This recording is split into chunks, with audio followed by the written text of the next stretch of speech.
gente não pode ficar fugindo da raiva, fugindo de briga. Isso aí não leva ninguém a lugar nenhum. Às vezes a posição mais confortável é a posição de você não fazer nada, aceitar as coisas quieto, deixar você ficar vendo as coisas acontecerem erradas e não fazer nada, mas não adianta, não combina comigo, não combina com...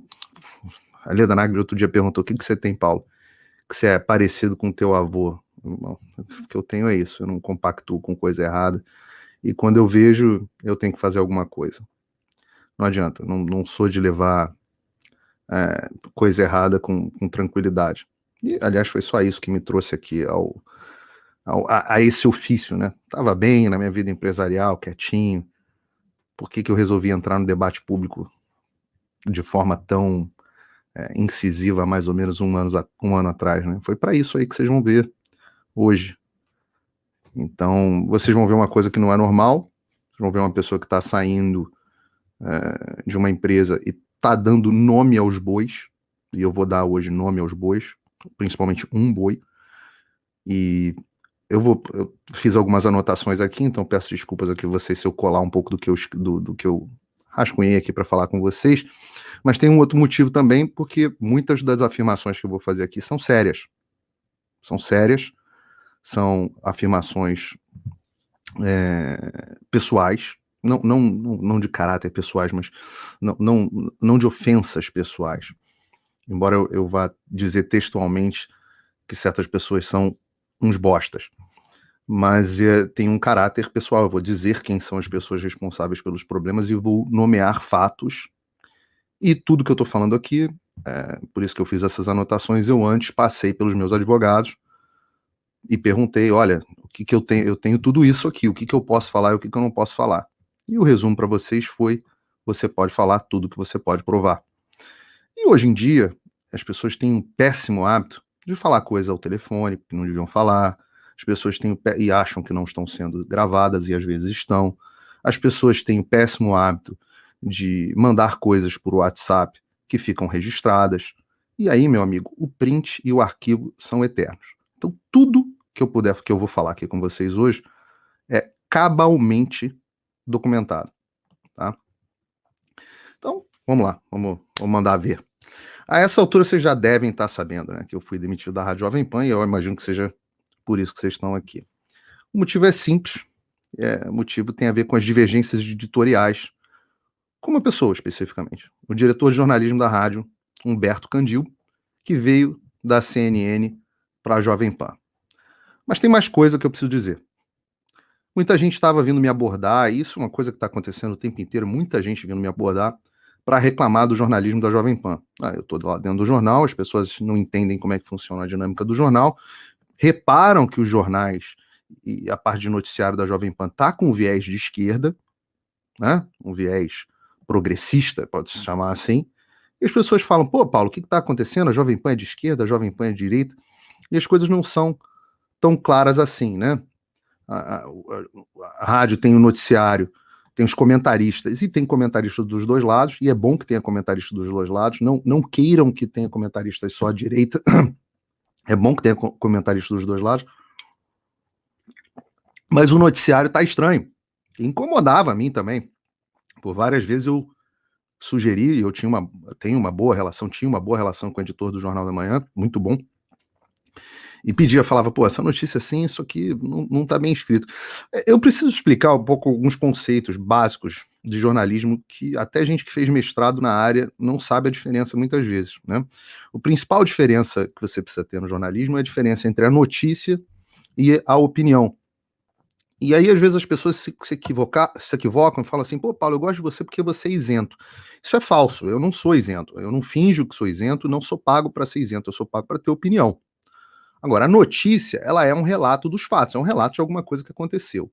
Já a opinião, ela é uma visão subjetiva, né? Que depende do sujeito, das nuances sobre o acontecimento. Então, aconteceu algo, né? Se eu digo, por exemplo, digamos, 400 mil pessoas morreram de Covid no Brasil. Isso é uma notícia, isso é um fato, é uma coisa que ocorreu, pode discutir se as pessoas morreram de Covid ou de outros fatores e tal, mas morreram 400 pessoas cuja morte foi motivo da morte atribuído foi Covid. Isso é uma notícia.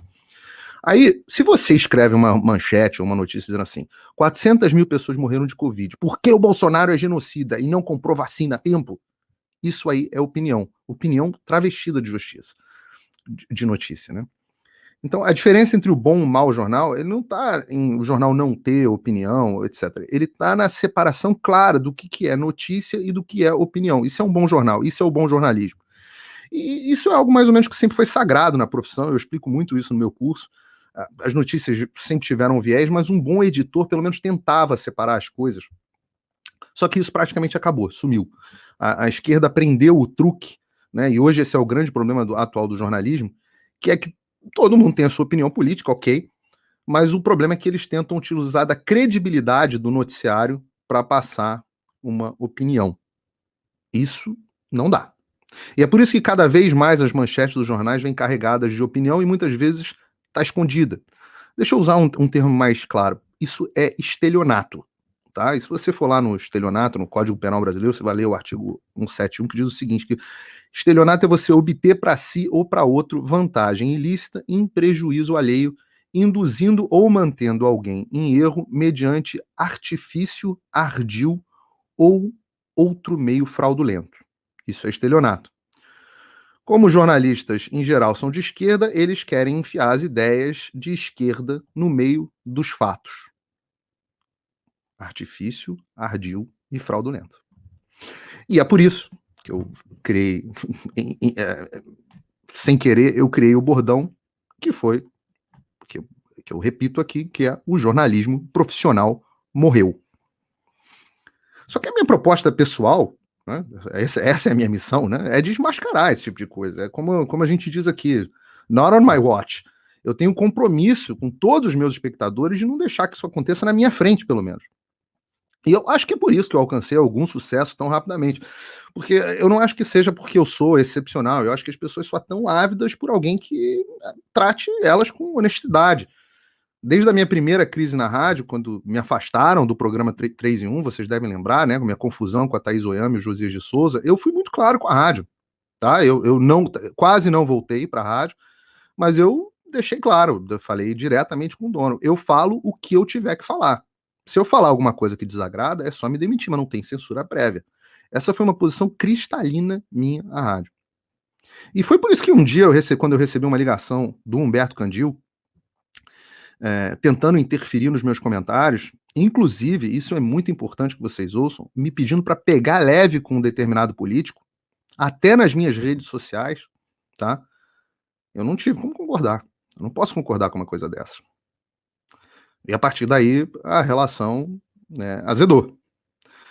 Quando depois ele veio querer me dar esporro por eu ter desmascarado o correspondente militante no ar, vocês podem olhar as redes sociais desse correspondente que acabou saindo da rádio, né? Quando fui suspenso do jornal naquela época, vocês não sabem disso porque eu não externei, mas eu também não cedi nenhum milímetro e comuniquei aos outros membros da diretoria da rádio que eu não estava gostando da forma como a coisa estava acontecendo, não. Na época, a rádio acabou colocando panos quentes, né? O militante pediu para sair fora e eu voltei para o jornal. Mas eu sofri algumas punições lá dentro. Eu fiquei proibido de interagir com os correspondentes no ar. Vocês podem reparar que desde desse episódio, e os vídeos estão no meu canal, eu não pude mais interagir com os correspondentes no ar. Eu tive a duração dos meus comentários reduzidos. Repara, meus comentários no Jornal da Manhã estavam caindo para... Chegaram a me falar para fazer comentário de 30 segundos. Eu falei, olha, você desculpa, mas 30 segundos eu não vou fazer. Isso é chato para os caras, porque eles querem dar uma ordem e eles querem que a ordem seja cumprida. Né? E eu falo, não, 30 segundos eu não vou fazer. Não porque eu não consigo me expressar em 30 segundos, adoraria, né? Seria ótimo se eu conseguisse, mas eu não consigo expressar uma ideia em 30 segundos, eu acho que pega mal para a audiência e para mim, então eu consigo fazer comentário de 1 minuto, mas 30 segundos não consigo. Até que eles finalmente proibiram que eu fizesse embate com os outros comentaristas no jornal, isso aconteceu há 2 semanas. Então, embates clássicos, como vocês gostam de ver meu com os outros comentaristas, que eu acho que a audiência gosta muito, começaram a ser proibidos. Por quê? Por que será? Se a audiência gosta, e os embates eram bons, eram francos, eram justos, vocês nunca me viram fazer acusações, agressões pessoais a ninguém. Mas aos poucos eu fui sendo cortado. E aí vocês precisam entender a realidade do que está se passando na rádio atualmente. É triste eu ter que descortinar isso, mas é a realidade. E eu vou falar categoricamente. Hoje, na Jovem Pan, não há liberdade editorial total. Não pode mais falar de todos os assuntos na rádio. E as interferências, elas começaram de forma muito discreta. Esse Candil entrou, acho que em janeiro na rádio. Veio da CNN, saiu da CNN no final do ano passado, entrou em janeiro na rádio. E eu te pergunto, qual foi a última vez que vocês viram uma pauta jornalística, por exemplo, levantar aqui um exemplo, contra o governador de São Paulo? Qual foi a última vez? Qual foi uma última reportagem que vocês viram expondo algum problema em Rádio Jovem Pan, uma rádio baseada em São Paulo? Qual foi a última vez que vocês viram alguma coisa dando pancada no governador de São Paulo? Você vê os comentaristas, e a Jovem Pan tem os melhores comentaristas políticos do Brasil, tá? E eu incluo pessoas com quem eu tenho boa relação e pessoas com quem eu não tenho boa relação, mas a Jovem Pan tem os melhores comentaristas políticos do Brasil e continua tendo, não é porque eu saí que deixou de ter, não. Tem muita gente fantástica lá, muita gente fantástica, muita gente competente. Eu cometeria aqui, seria um absurdo aqui eu ficar citando nomes, não posso citar a Ana Paula, o Paulo Matias como apresentador, um brilhante apresentador, o próprio Vitor Brown, Fiuza, Augusto Nunes, todo esse pessoal que está nos Pingos nos Is. O Constantino é muito competente, apresenta o ponto de vista de direita com competência. Assim, tem o Adrilles, o jeito do Adrilles é espetacular, e na esquerda mesmo, o próprio, por exemplo, você pega o Joel Pinheiro, pessoa que eu reconheço competência nele, você pega o time do Pânico, engraçado, a gente pode ter divergências de ideias, mas a Jovem Pan tem um time espetacular. Mas nas pautas dos programas, qual foi a última vez que vocês viram? E eu vou dizer para vocês, e pelo contrário, isso não é coincidência. E eu vou dizer por que não é coincidência. As pautas contra o presidente Bolsonaro, como a que motivou a minha demissão, né? Vocês devem ter visto o vídeo aí, que eu vou botar depois. Essas sim passaram a ser cada vez mais frequentes. Não é porque a Jovem Pan odeia o Bolsonaro. Não é isso. Não existe um ódio da Jovem Pan contra o Bolsonaro. Mas o jornalismo da rádio está com um viés diferente. Mudou, a rádio mudou. Mudou de quando eu entrei. Acho que o primeiro programa que eu fiz na rádio foi em outubro do ano passado. Para agora, mudou. E eu vou dar um exemplo para vocês. Recentemente, agora, sei lá, um mês atrás, talvez um pouco menos, eu perguntei se a gente não ia noticiar uma pesquisa, que vocês devem ter visto do Paraná Pesquisas, que mostrava uma desaprovação recorde do governador de São Paulo. Eu perguntei, eu tenho print disso. A resposta que eu recebi foi que, e eu vou citar aqui a resposta ipsiliteris, é claro que não, estamos de bem com ele. E eu vou parar por aqui, mas me deram a justificativa de por que estavam bem com ele. E aí eu vou deixar isso à imaginação de vocês, tá? Embora tenham me dito. Hoje todos os programas da rádio, gente, estão sofrendo esse tipo de interferência, exceto talvez, tá? Exceto talvez, e eu não tenho como afirmar nesse caso, o Pânico. E convenhamos, se o Pânico não está sofrendo interferência, é porque o Emílio é pica e ninguém vai interferir no Emílio. Os comentaristas famosos, vários comentaristas famosos, tem casos de comentarista famoso, gente renomada no jornalismo, gente com livro publicado, gente com um nome, uma base de admiradores incríveis que tem os seus comentários, seus trechos de comentários excluídos, tá? Da rádio. Verdade. Por razões editoriais. Recentemente, tá? Todas as pautas e entrevistas têm que ser aprovadas pelo Humberto Candil e pelo seu time, tá? Isso tudo é para ter certeza de que a cartilha está sendo seguida. Algo que, até onde eu sei, era inédito na rádio e tem causado um imenso constrangimento. Nessa última semana, eu vou falar para vocês, até os Pingos nos Is, o principal programa político no Brasil, que está passando aqui agora, né? Imagino que os Pingos estejam no ar, né? Até os Pingos nos Is, agora, passaram a sofrer esse tipo de restrição formalmente, através de uma circular da diretoria. a qual também tive acesso, está bem guardada aqui. As pautas do 3 em 1 são constrangedoras. Programa que eu entrei na rádio, programa pelo qual eu tenho enorme carinho, eu acho que expõe um debate muito bem feito, participei recentemente do 3 em 1. As pautas são constrangedoras. Já eram, né? Mas passaram, saiu lá o produtor que era colocado lá pela Vera Magalhães, né, amigo dela, e colocaram um outro produtor de esquerda. O gerador de caracteres do 3 em 1 às vezes parece que foi feito pelo DCE de uma faculdade federal, entendeu?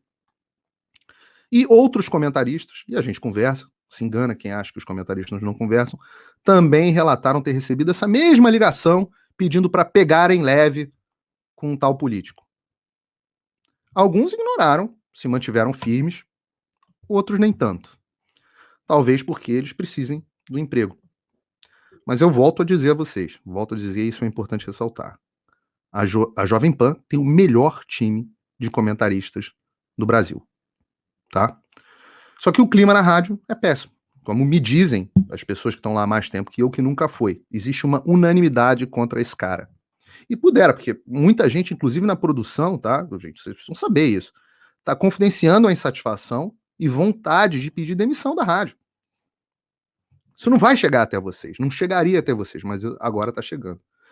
Pois é, foi nesse clima, gente, que e agora vamos ao fato específico, que na última quarta-feira, uma semana atrás, eu acordei às 5h30 da manhã para ler as notícias do dia e fazer o Jornal da Manhã como de praxe, e eu faço isso porque eu gosto.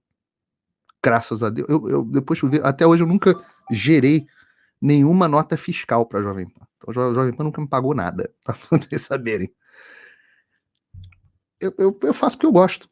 Eu faço porque eu acho que existe uma mensagem que precisa ser passada para o Brasil que outras pessoas talvez não passem da mesma forma que eu. E vocês não sabem, mas a gente não tem roteiro, né, para o jornal. A gente não tem roteiro. As notícias, elas chegam ali para a gente ao vivo e a gente comenta. E eu me deparei, então, com uma reportagem sobre o tal chamado, como eles disseram na reportagem, orçamento secreto do Bolsonaro, e fazendo uma comparação com o mensalão do PT. Mensalão do PT. Aí eu, em seguida, passaram a pergunta para os ouvintes. A pergunta basicamente perguntava se eles concordavam com tal orçamento secreto, né, com sigilo dos gastos públicos e tal. Vocês devem ter visto o vídeo, eu coloquei ontem aqui no YouTube e vou colocar aqui. Naturalmente, mesmo a audiência da rádio, que tem majoritariamente, como o Brasil é, né, majoritariamente um viés conservador, 97% na enquete votaram contra o sigilo dos gastos públicos. E toda vez que vocês virem uma enquete com um resultado de 97%, vocês devem desconfiar, porque devem desconfiar se a pergunta devia ter sido feita. Porque se todo mundo concorda com algo, é porque não tem uma pergunta que deva ser feita, né? Então, entraram os vídeos dos ouvintes, muito bacana, mas os ouvintes sentando o pau no Bolsonaro pelo tal orçamento secreto. E alguns falavam, não, eu gosto do Bolsonaro, mas orçamento secreto é um absurdo e tal. Daí o apresentador passa a palavra, o Thiago, com quem eu sempre tive boa relação, não tinha relação fora da rádio, mas profissional, ele passa a palavra para eu comentar. Vocês vejam o vídeo, né? Vocês vejam que eu paro, olho para baixo e eu penso. Eu normalmente não penso por tanto tempo. Dá para botar aquele ampulhetazinha loading, né? E eu penso que a minha intenção era dizer, essa é uma pergunta estúpida escrita por um militante. Você perguntar para as pessoas se elas acreditam em orçamento secreto, se elas concordam com o orçamento secreto, minha vontade é dizer, isso é uma pergunta estúpida escrita por um militante. Mas eu me contenho, né, me limito ali, sempre procuro ser muito preciso com as minhas palavras, é uma regra aí do livro do Jordan Peterson, que eu tomo, do 12 regras para a vida, que eu tomo para mim, então sempre procuro, me esforço para ser preciso com as minhas palavras, e eu disse que não concordava com a premissa da pergunta. Que a pergunta estava errada, e estava mesmo, óbvio, isso é o evidente, e eu toco o barco no meu estilo, que vocês já conhecem, todo mundo conhece, é o estilo que está na rádio, é o estilo da franqueza, é o estilo que conquistou a audiência, né? Pelo menos parte dela. Para minha surpresa, ainda no ar eu recebo do tal do Humberto Quandil, com quem minhas relações já não estavam boas, uma mensagem cheia de exclamações, dizendo que eu estava desqualificando o jornal e deixando toda a equipe embaraçada e ordenando que eu parasse com isso. ordenando que eu parasse com isso. Eu respondi com a mesma honestidade que eu tenho com vocês, que eu era um enorme defensor da rádio, dentro e fora dela, dentro e fora da rádio, sempre defendi a rádio dentro e fora dela, mas que eu não podia concordar com uma pergunta dessa. Não no ar. O que desqualifica o jornal é justamente uma pergunta militante. Ter alguém com autonomia e liberdade para questionar, na minha opinião, qualifica em contrapartida o jornal. Vocês não veriam isso em outras rádios. Os erros podem acontecer, se é que foram erros ou se são intencionais. Mas você ter alguém que tem autonomia e liberdade para virar e falar: essa pergunta está equivocada.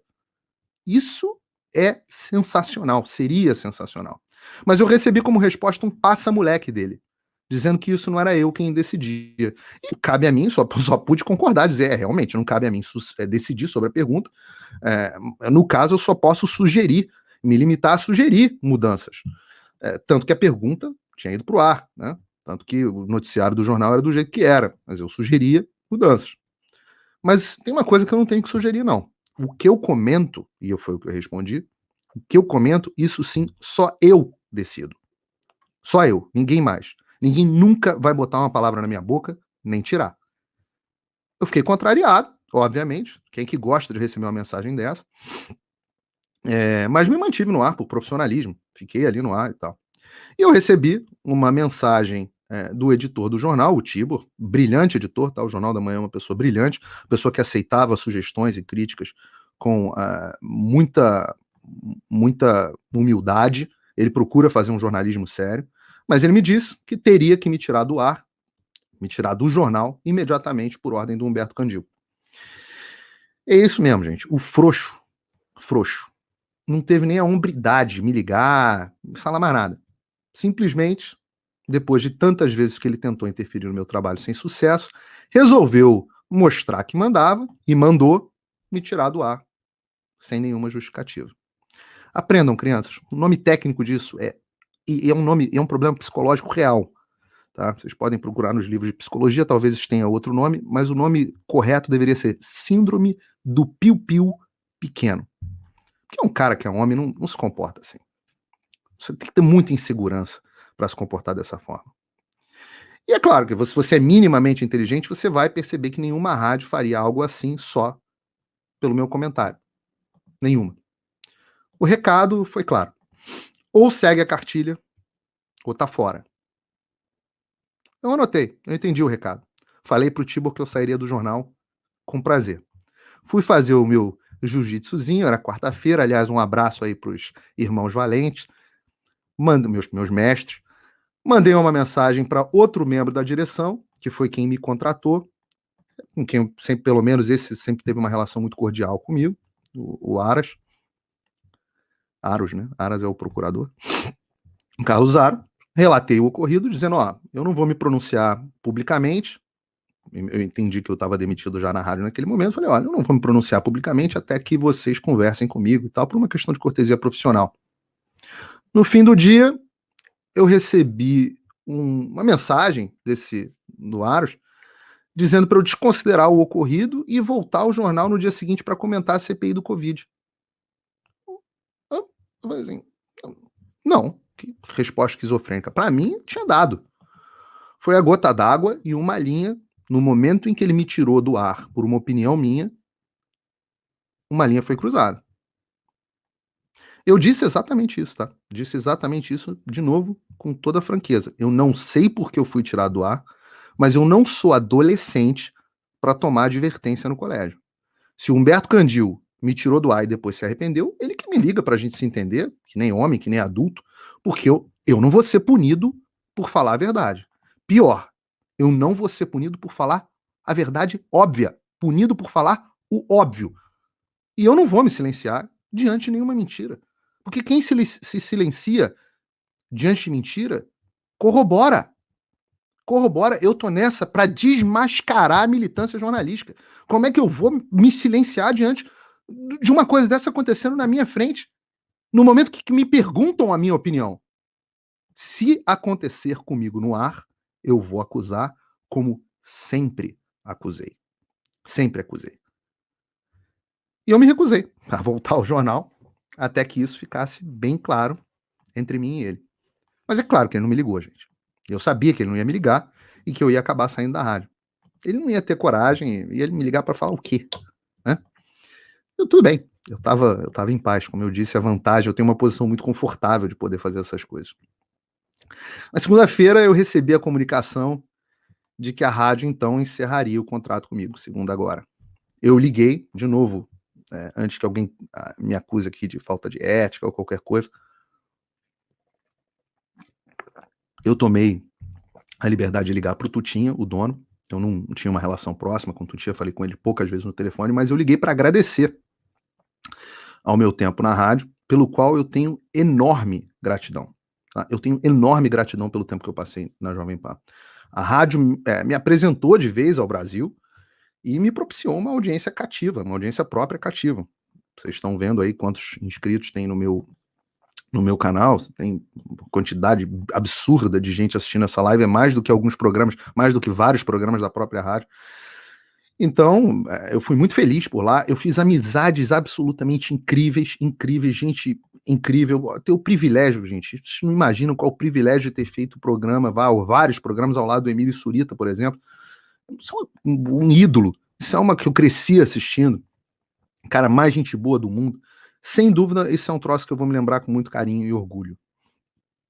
Mais ainda, eu tenho uma enorme admiração por esse modelo que é único na Jovem Pan hoje em dia, que coloca opiniões divergentes para serem debatidas. Até agora, era assim que funcionava, debatidas de forma franca.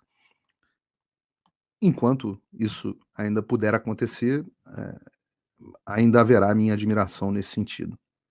E tem profissionais extraordinários na rádio, tá, gente? Inclusive no jornalismo, que são os que estão sofrendo mais, tá? Mas eles têm que ficar calados.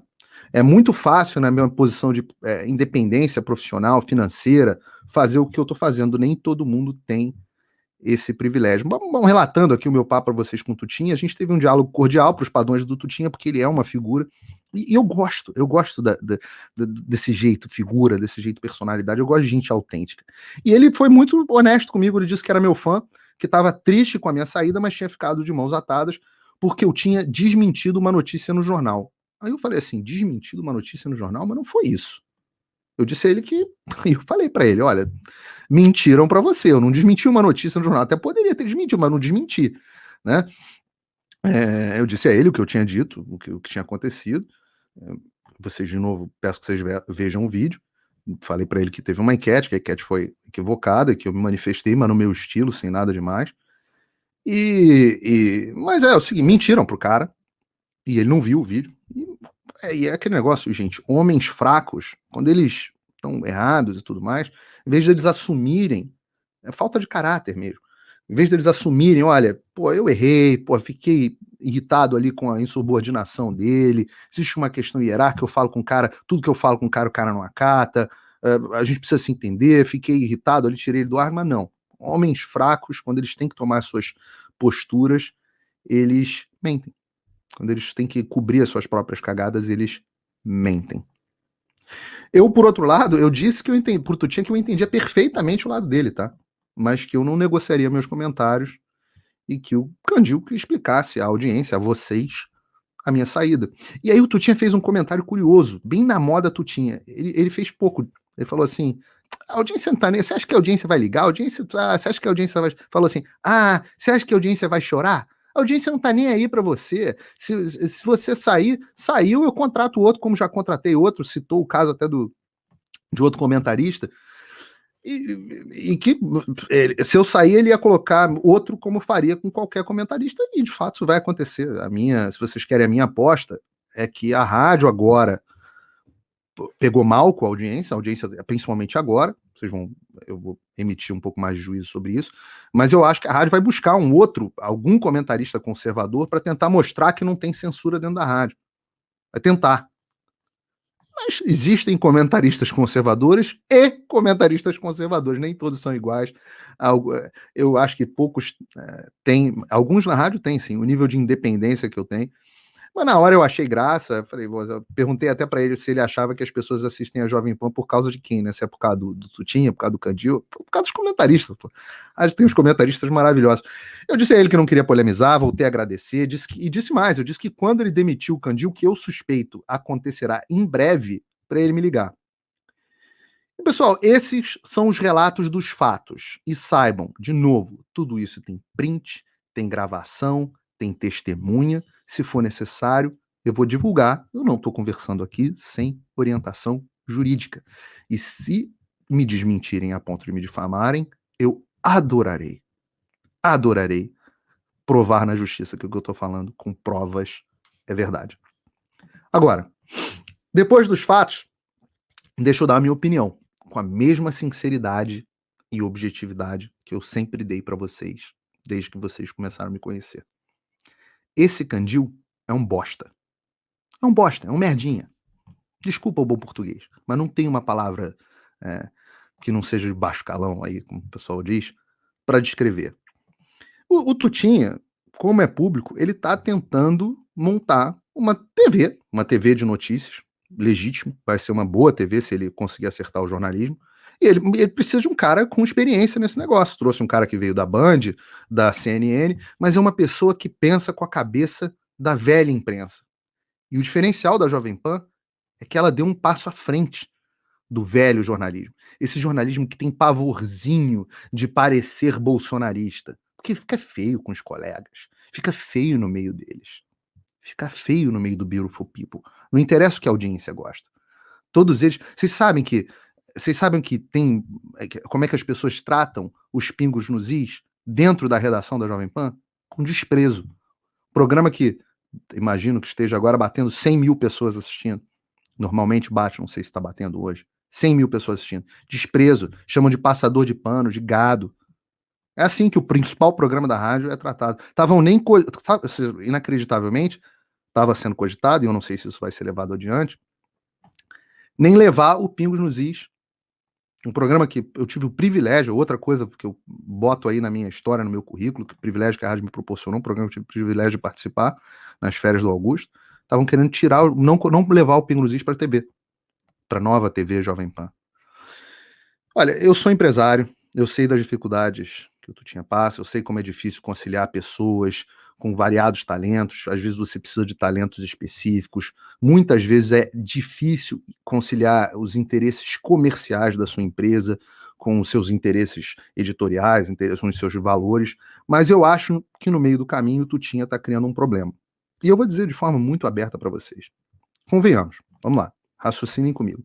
Agora que vocês, e todo mundo sabe, com informação direta de um ex-comentarista da rádio, tá? Um ex-comentarista de dentro, alguém que está dizendo que tem provas documentais. Eu estou dizendo e vocês, todo mundo sabem, a Jovem Pan tem um diretor de jornalismo que está interferindo com a liberdade editorial dos jornalistas e comentaristas da rádio. Inclusive, em ocasiões, interferindo em favor de um político. Sobrou alguma credibilidade? Tem condições do jornalismo da rádio continuar? Acabou. Game over. Podia ser qualquer político, mesmo que fosse em favor do Bolsonaro. Tem condições desse sujeito continuar à frente do jornalismo de qualquer veículo de imprensa sério? Ainda mais de uma rádio cuja audiência majoritariamente é conservadora? Acabou, gente. Já era. Game over. Acabou. Não tem mais. Qualquer notícia que vier vai ser vista sob essa ótica. A rádio precisa reformular o seu jornalismo. E o pior, quando eu disse aos meus colegas, quase todos eles, vários deles, quando eu disse que eu falaria tudo isso que eu estou falando publicamente, você sabe o que eles falavam para mim? Graças a Deus, Paulo. Que bom que alguém vai falar isso. Você tem meu apoio integral. O clima dentro e fora da rádio, para esse cara, já era. E eu torço para que ele saia logo. Torço. A Jovem Pan é única, é espetacular. O Brasil precisa da Jovem Pan. E tudo o que eu disse ao Tutinha é verdade. E disse mais. No dia em que eu tiver liberdade absoluta nos meus comentários, eu terei enorme prazer em voltar a integrar os quadros da rádio novamente, se ele assim quiser. Relação empresarial é essa. ela tem que ser boa para o empregado e para o empregador. O dia que não houver mais alinhamento entre os dois, é legítimo que a gente se separe. Eu estou bem, ele está bem. Mas essa condição, a autonomia nos meus comentários, é condição sine qua non. E é isso que eu quero que vocês saibam em relação a mim. No dia que vocês me virem em qualquer veículo, e eu não sei se eu vou voltar a algum veículo, também nasci sem veículo, nasci nu. O dia que vocês me virem em algum veículo, palmas para esse veículo, porque eu quero que vocês saibam, o meu compromisso é irrestrito com a verdade. E se não fosse, qual o meu ganho em falar o que eu estou falando? Meu compromisso não é com o dono do veículo, e mais, não é nem com a audiência.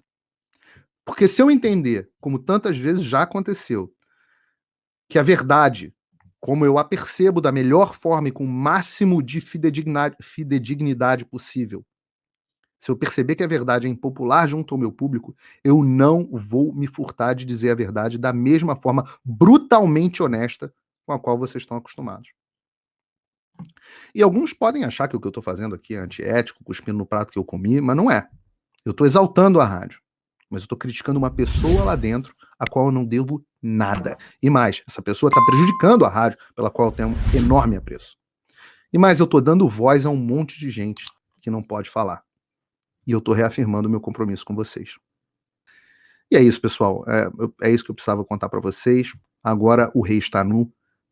Boa sorte que as mudanças no jornalismo aconteçam o quanto antes. Vida longa a Jovem Pan. Vida longa a Jovem Pan. O Brasil precisa da Jovem Pan. Mas com esse jornalismo que está, não tem condições.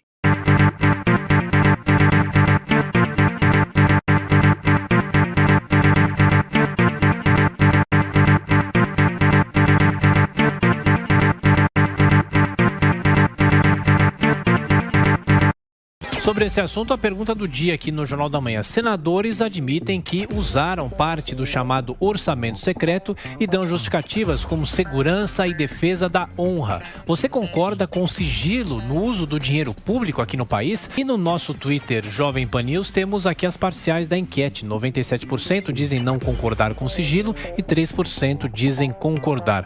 Paulo Figueiredo, houve forçação de barra ou não, hein, Paulo? Não, a premissa da pergunta feita aos ouvintes está errada. Está errada porque ela fala em orçamento secreto. Claro que ninguém concorda com orçamento secreto. O problema é que a premissa da pergunta parte da existência de um orçamento secreto, que é uma fantasia criada pelo jornal, pelo Estado de São Paulo. Notícia falsa. Não pode perguntar isso para o ouvinte, porque, é claro, se perguntar, Paulo Figueiredo, você concorda com o orçamento secreto? Fala, não. Se você perguntar, agora, existe orçamento secreto? O chamado orçamento secreto, como a gente leu agora no texto, chamado por quem? Chamado pelo jornal Folha de São Paulo. Como é que pode? Orçamento secreto que tem publicação no Diário Oficial, que tem publicação e atualização diária no portal de transparência? O que é? Tem algum aspecto? O orçamento é secreto? É isso mesmo? Eu não consegui entender até agora essa notícia. Agora, o pessoal vem falar de compra de voto. Isso é um absurdo. Isso é um absurdo fazer uma comparação com o que foi o mensalão. O que era o mensalão? Eu vou recapitular aqui rapidamente para os ouvintes. O mensalão era o PT pegando dinheiro, principalmente de agências de publicidade, tá? Pagando isso para o Marcos Valério, para quem quer que seja, para outros publicitários. Eles sacavam dinheiro e davam dinheiro em grana viva para os congressistas votarem com o governo. Aqui do que a gente está falando? Está falando do cumprimento da lei. De uma lei que esse RP9, né, esse orçamento discricionário, com descrição do relator do orçamento. Esse orçamento foi criado pelo Congresso em 2019 e vetado pelo presidente Bolsonaro. Como é que você vai comparar isso com o mensalão? Isso é o cúmulo da irresponsabilidade. É o cúmulo da irresponsabilidade. Então, a pergunta aos ouvintes está equivocada. E, claro, a comparação que a imprensa, o resto da imprensa está tentando empurrar, ela é irresponsável, porque ela minimiza o que foi o mensalão de fato e tenta comparar isso com o fisiologismo que o Brasil sempre teve. O Brasil tem emenda parlamentar, é uma característica do nosso orçamento, e não adianta. Você vai fazer o quê? O presidente tem obrigação de liberar, vai deixar de liberar e vai fazer o quê? Aí é preso, né? Porque está descumprindo a lei e a Constituição. Você está no canal WK News Brasil. Se inscreva, deixe seu like e ative o sininho para novas notificações.